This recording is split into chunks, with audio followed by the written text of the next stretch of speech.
Eleanor looked at him, face bruised, hands bandaged. I thought the same. Every day for 2 weeks. I came here because I had no options. My father died in debt. My brother wanted to marry me to a cruel old banker. Your advertisement offered escape, nothing more. And now? Samuel asked. Eleanor smiled. Now I know I'm stronger than I thought.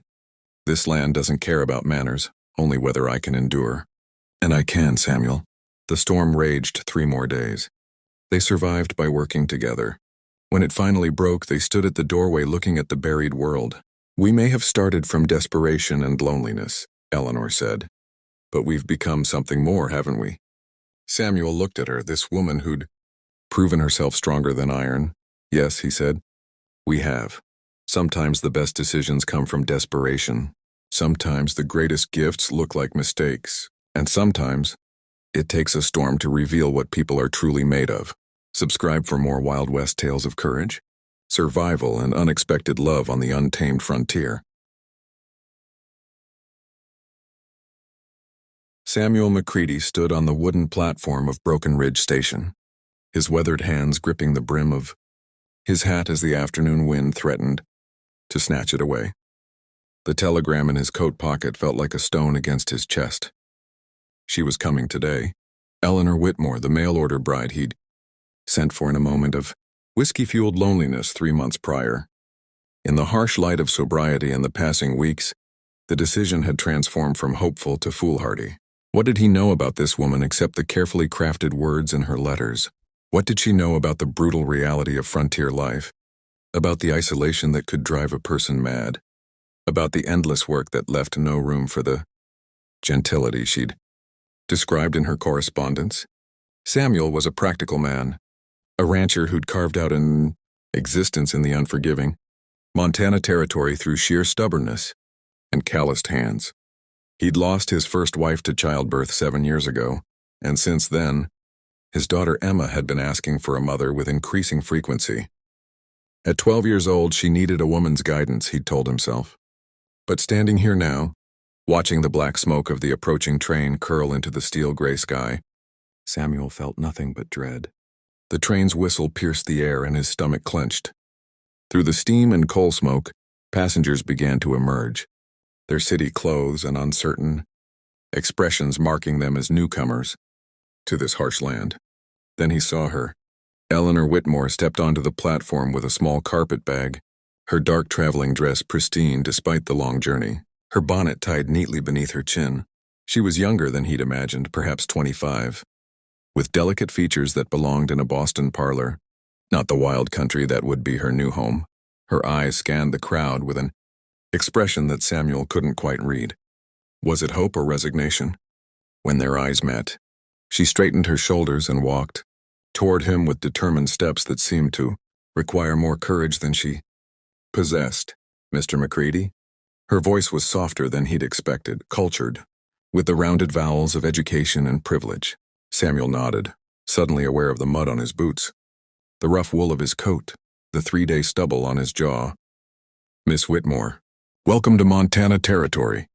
The words felt inadequate, formal, strange. They stood facing each other like strangers at a funeral, which, Samuel supposed, this might well be the funeral of whatever expectations she'd brought with her. The ride back to the ranch was conducted in painful silence, the wagon wheels crunching over half-frozen ground as November's early cold settled into the valley. Samuel pointed out landmarks with few words. That's the Miller spread. Creek runs dry by August. Town's 15 miles south.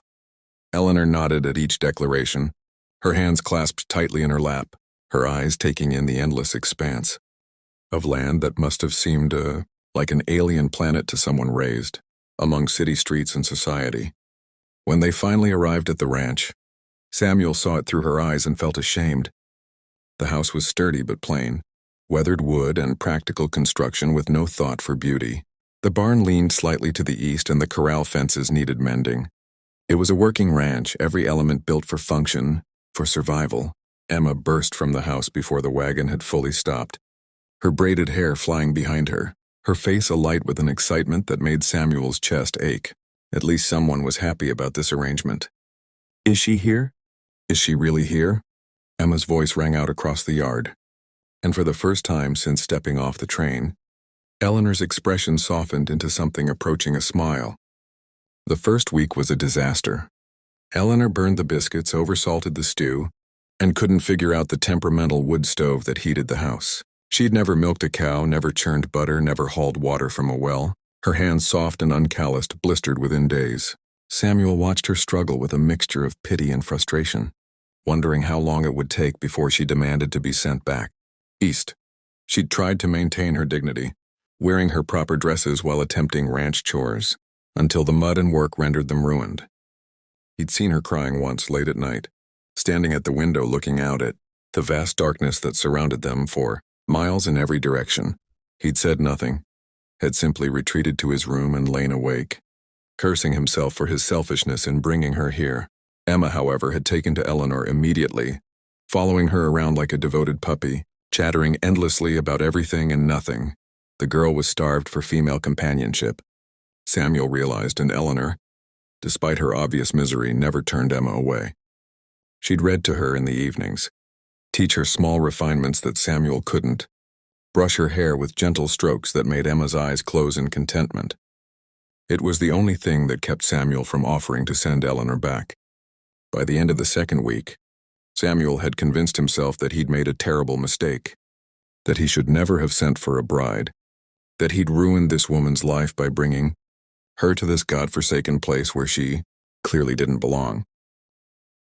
The blizzard hit on a Tuesday morning, rolling down from the mountains with deadly fury. Samuel recognized it immediately, the kind that buried livestock and killed anyone caught outside. The temperature had dropped 30 degrees overnight, and the wind howled like wolves. "We need to get the cattle to the barn," Samuel announced at breakfast, pulling on his heavy coat. "I'll need you too, Eleanor." There was no room for discussion when survival was at stake. Eleanor looked up, pale but determined. "Tell me what to do." She'd already changed into the practical wool dress he'd bought her, abandoning her city clothes. Something in her eyes had changed, resignation replaced by quiet steel. They worked for hours in driving snow, herding cattle toward the barn. The wind cut like knives and snow fell so thick Samuel could barely see ahead. Eleanor never complained, never faltered, even when she stumbled from exhaustion. She'd learned quickly how to move cattle, use her voice to guide them, keep going when everything screamed stop. By noon they'd secured the last animal. Samuel's respect for her had become admiration. They stumbled into the house, half frozen. Emma had kept the fire roaring and hot coffee waiting. But an hour later they heard the crash. The old chicken coop had partially collapsed. Their chickens, their only egg source through winter, were trapped inside. "I'll go," Samuel said, moving toward the door. "No," Eleanor's voice stopped him. "You need to repair the barn door. I saw the hinges failing. Without that barn, the cattle freeze. I'll get the chickens." Before Samuel could protest, she was pulling on her coat. "I can't fix that door, Samuel, but I can save chickens. Let me do what I can do." He handed her rope. "Tie this to the porch post. If that structure collapses, you run. Those chickens aren't worth your life." She nodded and disappeared into the white storm. Samuel worked desperately on the barn door, fingers fumbling with frozen tools. The hinges were nearly torn from the frame. Through howling wind, he strained to hear from the coop. When he finally finished and reached the collapsed structure, he found Eleanor inside. Her dress was torn. Blood streaked her cheek, but she was alive. She'd built makeshift cages from broken boards, gathered every chicken, used her own body to shield them from wind and snow. "I couldn't save the rooster," she said, voice breaking. He was already gone. Samuel stared at this city-bred lady, now standing in a collapsing building during a blizzard, bleeding and exhausted, mourning a rooster. Something cracked open in his chest. Together they carried chickens to the barn through the storm. By the time they finished, Eleanor was shaking violently, barely standing. Samuel carried her to the house where Emma had blankets ready. As they sat by the fire, slowly thawing, Samuel spoke.